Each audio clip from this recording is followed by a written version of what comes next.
To Syria now, where a year after the fall of the Assad regime, women still hold few seats in the country's newly elected parliament. Women's rights activists decry this as male dominance over the country's political life. They are vowing to fight for changes. As Rama Jarmakani reports from Damascus, it is not just a fight they want to take up in the halls of power, but on the streets as well. When the Assad regime fell last year, Angela Khouri saw an opportunity for her and other women to claim their place in the political arena. When the change happened, I felt it was possible for new Syria to take shape. I thought I must contribute in some way to creating it. Angela is a dentist and was among the dozens of women who entered the race for Syria's indirect parliamentary elections in September. Out of 119 seats in the main stage of the election, only 6 went to women. She was not one of them. There were a lot of discussions with my family about running. They kept asking, do you have the time? Can you do it? I have commitments at my clinic, work, and at the Dentists Association. There was a lot of back and forth, but in the end, I would say that women's presence on the electoral lists was accepted, but somehow rejected at the same time. Men didn't vote for women. And it's not just election results that have women concerned. Ever since the fall of the regime in Syria, women's rights activists like Muzna Dureid have warned against increased gender inequality in all aspects of life. The violence that have been accumulated. Last year, Muzna came back from Canada and, along with other feminists, organized a conference on women's political participation in Syria.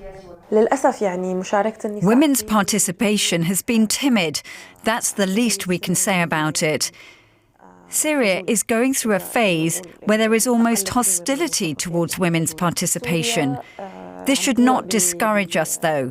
It should motivate us to continue. What's most important today is to build political alliances, to build political diversity, and to build a political organization based on feminist visions. Since the fall of the Assad regime, activists have also sounded the alarm on women's safety in Syria.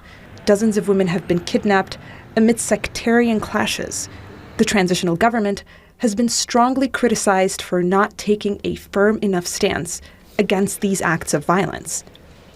Angela says this adds yet another hurdle to female participation in politics. I'm involved in many women's groups.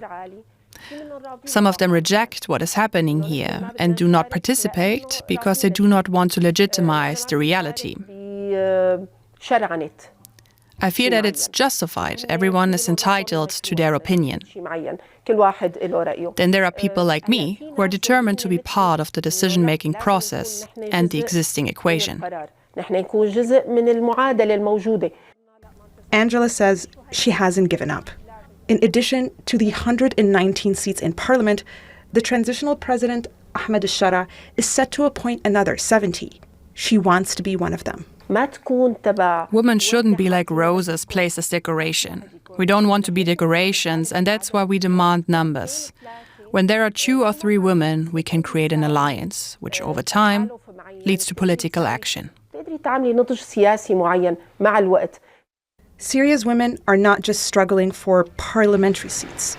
Their fight is about survival, safety, and securing a future where their voices are heard.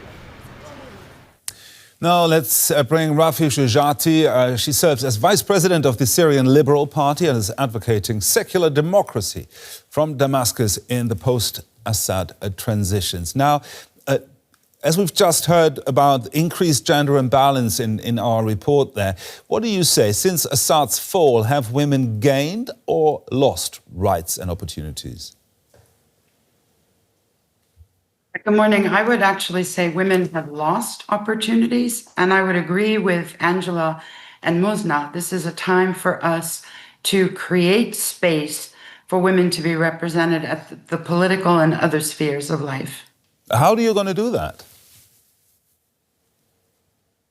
Well, there are a number of Syrian women's groups who are fighting for equal rights, who are advocating for more representation. Of course, the Ahrar Liberal Party is preparing different types of election law drafts to share with the government, and we're advocating among our international strategic partners to apply pressure on the transitional government. So there are a number of ways. We see more and more women becoming vocal and demanding to be able to exercise their rights. I mean, being vocal and putting forward demands is, of course, a good thing. But what kind of leverage do women's groups have? I don't know what kind of leverage we have, but we are present in society. We're encouraging more and more women to speak up, to create a public body that decries discrimination based on gender. So I think we're using the right tools. And of course, many of us have contacts, whether formal or informal, with different government representatives. And it's important for us to be able to lobby them and make our claims known. You know, we represent more than half of society, and women played a tremendous role in the revolution. And so for 14 years, we have worked for equal rights for all Syrians, and it's time to make that a reality. Now, let's talk about family law, which is a source of discrimination, if you will. What changes are you proposing? Many of us are proposing changes to personal status laws that include the right of women to give their Syrian citizenship to their children. We're looking to reform inheritance laws. We're looking to reform a variety of laws that do touch on some religious understanding. And we're looking, especially in Ahrar, the Liberal Party, we're looking to have a separation between religion and the state. So there are a number of issues to tackle, and it's an uphill battle. But myself and many thousands of other women are here to start that battle and finish it. Now, the Islamist part of Syrian society want to erode women's gains post-Assad. How do you stop them? I think through dialogue, through proving what women have done, through discussions, through exposure. Many of the more Islamist factions that came to Damascus are now seeing women in different aspects of life. So I think we just need to keep doing that.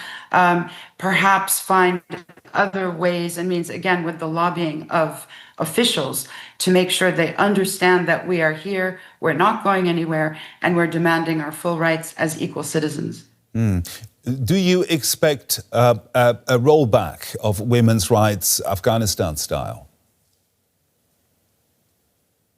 I don't think it'll go Afghanistan style. I know that many Western media like to compare us to Afghanistan.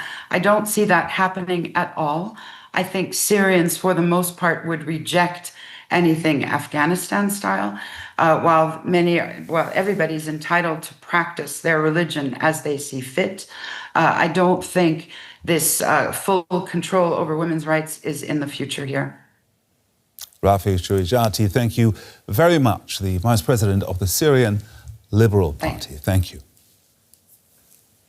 Thank you for having me.